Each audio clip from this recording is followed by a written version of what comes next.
Warna-warni semangat di pagi hari menjadi jembatan menuju masa depan gemilang.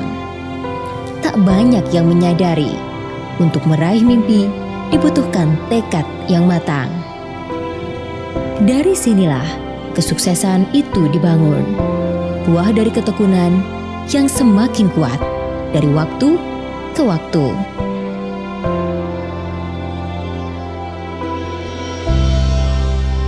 Sebagai sekolah menengah kejuruan tertua di Kota Malang, SMKN 1 Malang menjadi sekolah rujukan yang inovatif dengan segudang prestasi.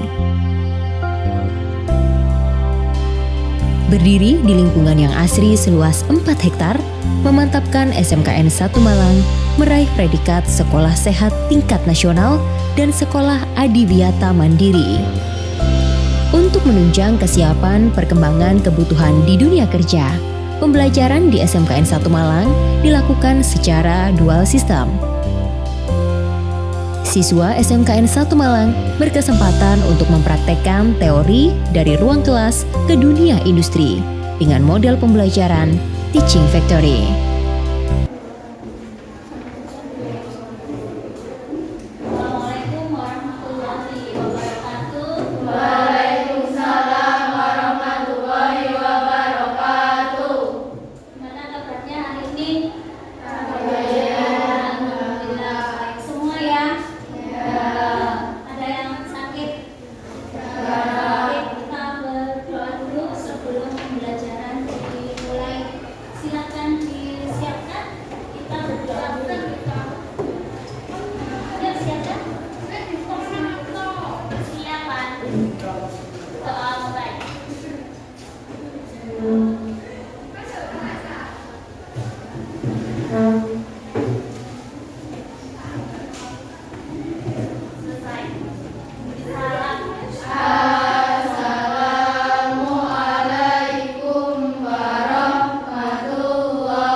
Waalaikumsalam warahmatullahi wabarakatuh.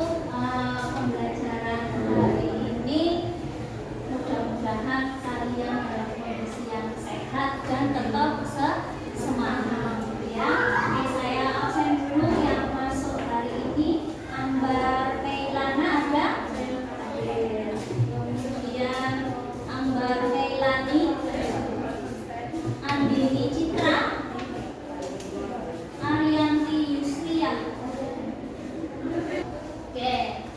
sebelum pembelajaran hari ini kita mulai, seperti biasanya supaya kita semuanya semangat, membangkitkan semangat, ya.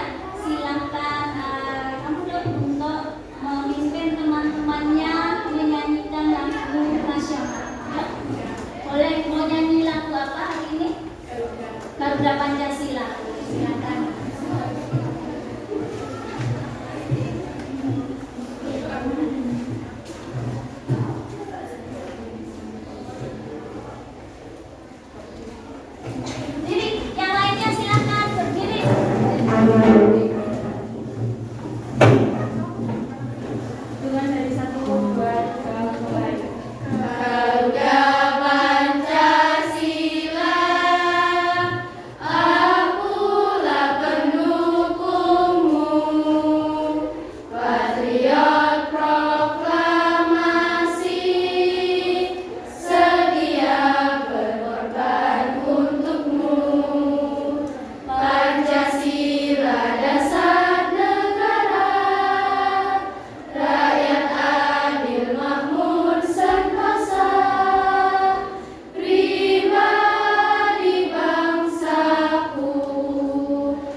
tempatnya. Kalau ada nggak ada ya berarti kelasnya sudah sangat bersih. Ya. Oke. Nggak ada ya? Nggak ada sampah. Oke.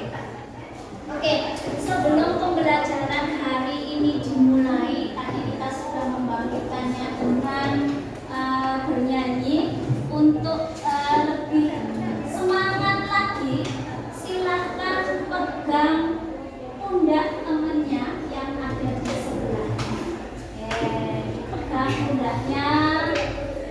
Yang nggak bisa pegang bisa pegangan tangan sama yang ini, yang dipegang pundaknya bisa pegangan tangan sama temennya yang di sebelah. Oke. Kalau saya bilang silakan diucapkan bersama-sama. Hai temanku. Hai temanku, Gimana hari ini? gimana hari ini? Sehat kan? Sehat kan? Aku juga sehat loh. Aku juga sehat loh. Oke. Oke. Nanti pada saat pembelajaran perhatikan ya. Jangan ngomong sendiri. Jangan ngomong sendiri. Tepuk-tepuk.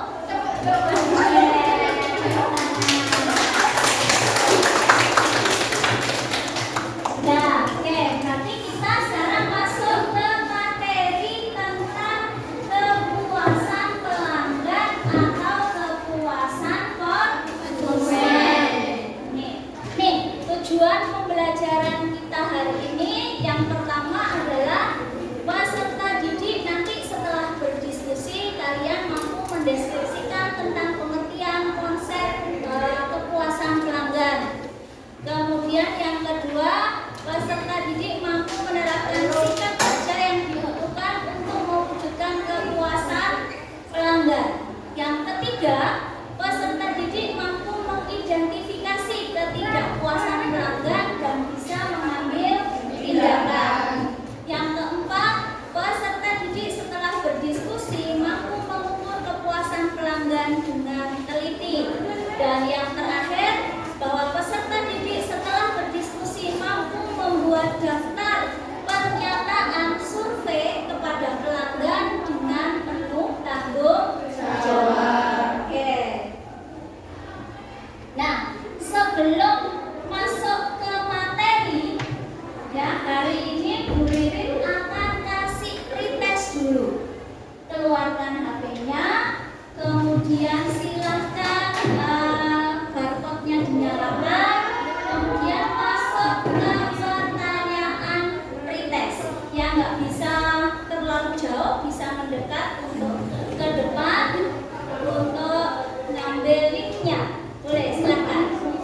Ya, saya kasih waktu 5 menit untuk mengerjakan pretest tentang kepuasan pelanggan.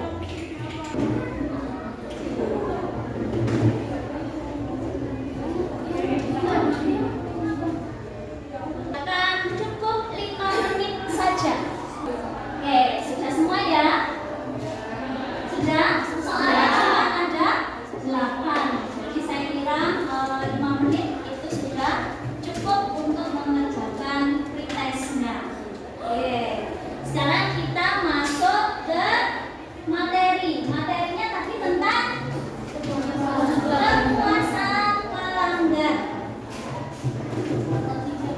Oke. Sebelum ke materi, saya tanya dulu. Adakah kalian yang sudah pernah berbelanja melalui marketplace? Ada di toko orange boleh. Oke, sudah pernah belanja ke sana? Ketika kamu belanja, ada nggak yang melihat reviewnya dari produk yang akan kalian beli? Siapa yang pertama kali mau beli produk harus lihat reviewnya? Ayo coba jelaskan kenapa kok harus lihat review?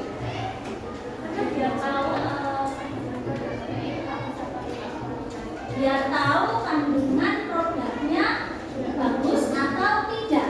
Untuk memastikan bahwa produk yang akan kalian beli tadi itu terpercaya, maka yang kalian lakukan adalah melihat reviewnya. Nah, itu tadi ya caranya bagaimana kita melihat kepuasan konsumen. Nah, berarti apa sih sebenarnya kepuasan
Dan yang kelima adalah biaya dan kemudahan. Nomor 1 jelas tentang kualitas. Kalau kita lihat produknya banyak direview sama orang lain, berarti di situ bisa dijelaskan kualitasnya cukup bagus atau baik. Yang kedua adalah harga. Tadi sudah saya katakan, kalau harganya murah pasti banyak yang beli. Yang ketiga adalah service quality. Apa itu service quality? Service quality sama dengan pelayanan. Yang berikutnya adalah emotional factor. Nah, ini berhubungan dengan emosi seseorang ketika mau membeli barang. Ada konsumen itu ketika dia ingin membeli barang itu hanya percaya satu merek saja. Misalnya, ya, kalau mau merek pasta gigi, saya pasti percayanya cuma satu merek doang. Nah, itu ada. Nah, ini berarti berhubungan dengan emosional faktor.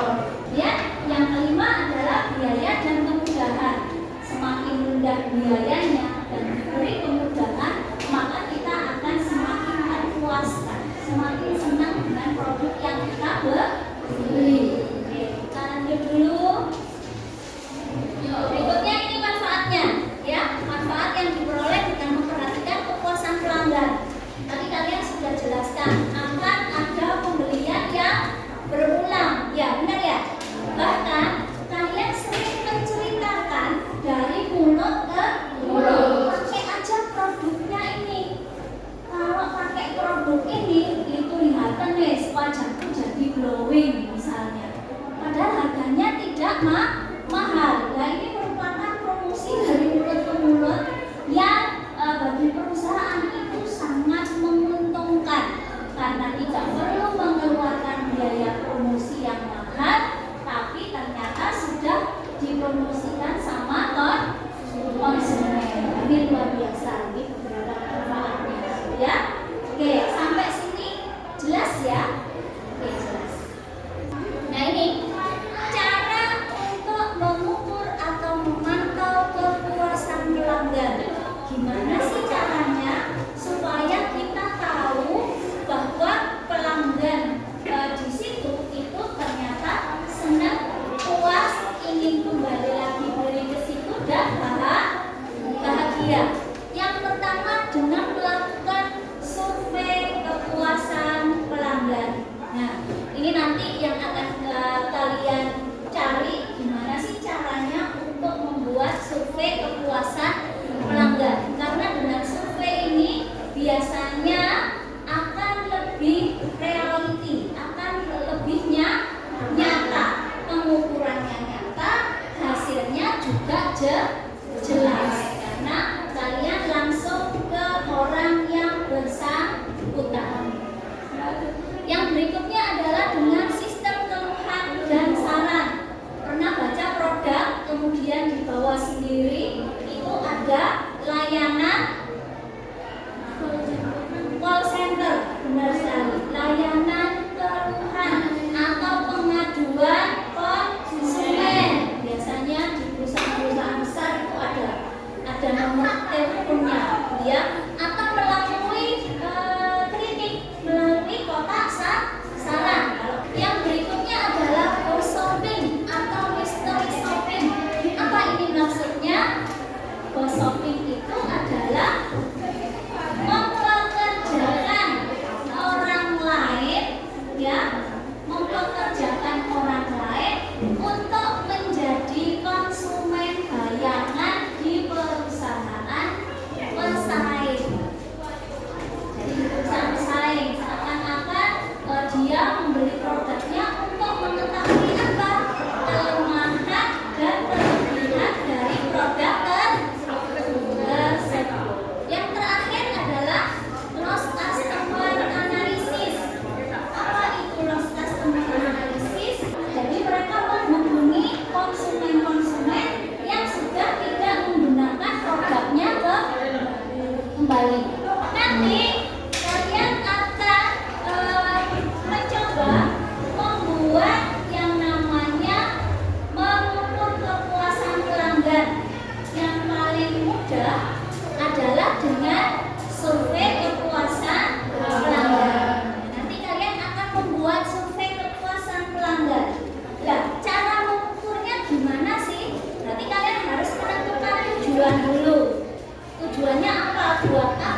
gitu ya. Kemudian membuat instrumen tujuan pengukuran, yaitu tentang produk, price, promotion, dan place-nya. Kita ambil 4. Kemudian menentukan skala poinnya. Poinnya berapa sih? 2 atau 4 poin. Menentukan kriteria pelanggan puas dan tidak, bisa menghubungi pelanggan secara langsung atau tidak langsung untuk mengisi ini. Jadi nanti tugasnya akan berkelompok mencari konsumen yang akan kalian kirimi surveinya dalam bentuk Google Form atau Google Formulir. Nanti buat pernyataan di sana tentang 4 hal yang berisi tentang produknya bagaimana, kemudian price-nya, promosi, dan tempatnya. Ya, nanti unit-unit usahanya apa saja? Unit usaha di sekolah kita ada berapa? Ada banyak ya? 1. Kantin. Yang kedua, Arisma. Yang ketiga, Kopsis. Yang keempat, ekonomi. Oke, berarti nanti kita akan membuat instrumen ini semua. Sampai di yang terakhir adalah mencatat hasil survei dan membuat kesimpulan. Kemudian, nah ini ada contoh. Coba perhatikan baik-baik tentang video ini ya. Coba perhatikan baik-baik videonya ya.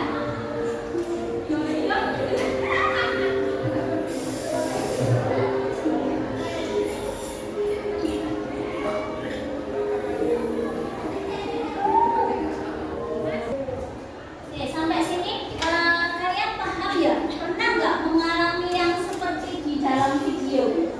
Atau mungkin melihat orang lain? Pernah mengalami? Datang ke kafe, kemudian pelayanannya tidak sesuai dengan yang kita inginkan? Pernah? Pernah? Belum pernah? Pernah nggak kalian datang ke kafe, kemudian kalian beli makanan, ternyata di situ ada sehelai rambut? Pernah beli kue, kemudian ada rambutnya? Perasaan kalian gimana? Jijik, sedih gitu ya. Nah, ini bisa saja terjadi ketika nanti kalian pergi ke tempat atau pergi ke kafe. Ya, makanya yang video tadi Bu Ririn tayangkan itu berhubungan dengan pelayanan.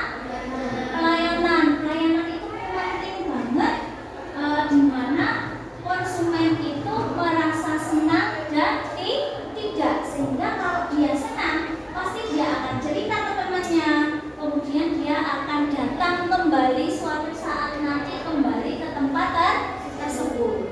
Berarti tugas kalian adalah membuat pernyataan yang berhubungan dengan 4 hal tadi.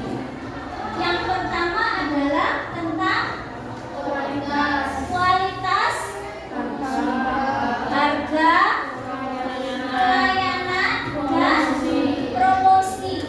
Nah, karena tadi sudah dibagi masing-masing kelompoknya gitu ya, sehingga tugas kalian sekarang adalah mendiskusikan kira-kira membuat pernyataan tentang 1 unit usaha yang ada di SMK 1. Jadi silakan didiskusikan. Untuk membuat pernyataannya saya berikan LKPD-nya. Dibaca, didiskusikan, kemudian mulai membagi tugasnya apa saja. Kemudian nanti surveinya tadi sudah Bu Ririn bilang dalam bentuk Google Form. Ya, jumlah pertanyaannya di langkah-langkah LKPD, di petunjuk pengerjaannya semuanya sudah ada ada. Silakan dibaca dulu, dibagikan tugasnya apa saja. Kemudian nanti cukup membuat satu link saja. Setiap kelompok membuat hanya satu link. Setelah membuat, kemudian kalian masukkan ke Google Form-nya. Daftar pernyataannya nanti dibikin PowerPoint. Oke. Ada yang belum jelas tentang tugasnya? Jelas, silakan didiskusikan dengan kelompoknya. Kemudian kalian mulai bisa membuat pernyataannya. Ada.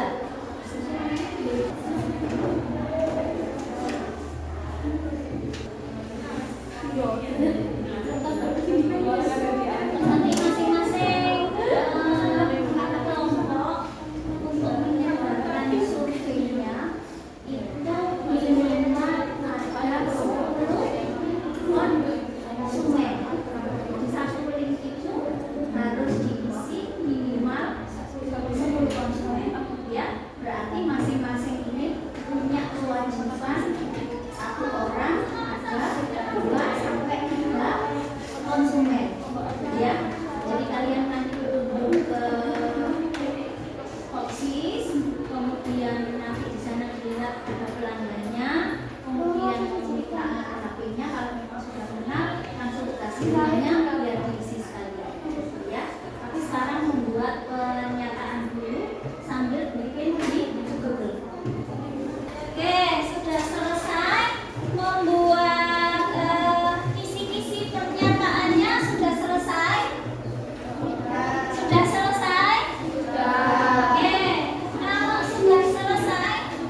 ya, untuk karisma promosinya diletakkan di depan kasir.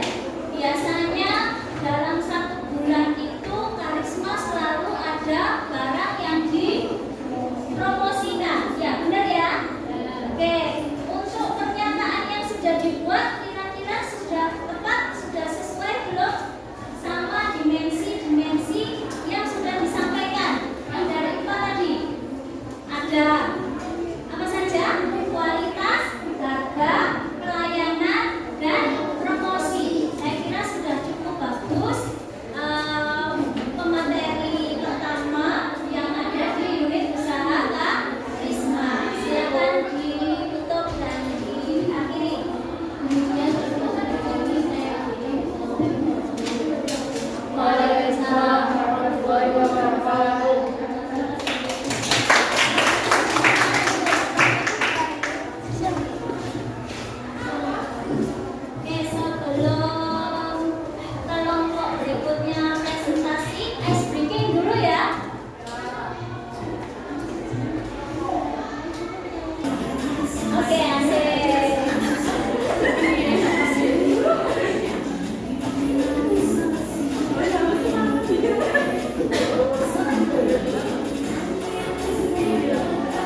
Berarti nanti masing-masing anggota grup diskusinya harus mencari konsumen untuk diberi link tersebut.